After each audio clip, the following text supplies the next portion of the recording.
আজকে খুব সকাল সকাল সেলুনে চলে আসছি, কারণ আমাদের সেলুনে আজকে ব্রাইড বুকিং ছিল। তো আমি এখানে বসে আছি, মেয়ে আমার আগে আসছে, আসার পরে কিন্তু ব্রাইড রেডি করে দিয়েছে। বেস মেকআপ শেষ, আর এখন এই যে মোটামুটি কাজটা শেষ, গহনা পরাবে এখন। হেয়ার স্টাইল থেকে শুরু করে বেস মেকআপ মোটামুটি সম্পূর্ণ কাজ আমাদের শেষ হয়ে গেছে।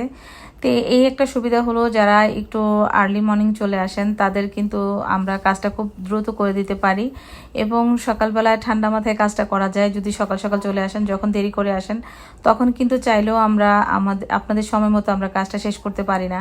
এটার কারণ হচ্ছে, যদি সময় মতো আসেন অবশ্যই আপনি সময় মতো বিদায় হতে পারবেন। তো যাই হোক, আমাদের ব্রাইড আজকে সকাল আসার কারণেই কিন্তু আমাদের ব্রাইডের কাজটা শেষ। আর এখন এই যে ফুলটা সেট করে দিচ্ছি, দুই পাশে কিন্তু ফুলটা সেট করে দিব আমরা। তো এইভাবে ব্রাইডকে একটু ফুল পরলে কিন্তু বেশ ভালোই লাগে, সাইড দিয়ে পরলে। তো এটা যার যার খুশি, আপনারা চাইলে আপনাদের মনের মতো যে কোনো অন্য ফুলও পরতে পারেন, কোনো সমস্যা নাই। আর আমাদের সুয়াগাজী বাজারে অনেক বেশি ফুলের ভ্যারাইটি থাকে না, গোলাপ আর হয়তো ঝাড়বালা, তারপরে হচ্ছে চন্দ্রমল্লিকা, এই কয়েকটা ফুল হয়তো পাওয়া যায়। বাকি যে ফুলগুলো সিজনাল যে ফুলগুলো, এগুলো কিন্তু সব পাওয়া যায় না, বিশেষ করে গোলাপটাই কমন, গোলাপটা পাওয়া যায়। তো আমরা আর কি করব, যে যারা ফুল পড়তে চায় তাদেরকে বলে যে গোলাপটাই নিয়ে আসেন।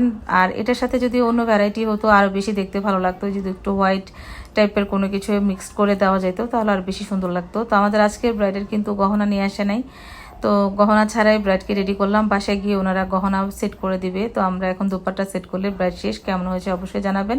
আজকে এই পর্যন্ত, দেখা হচ্ছে নেক্সট ভিডিওতে।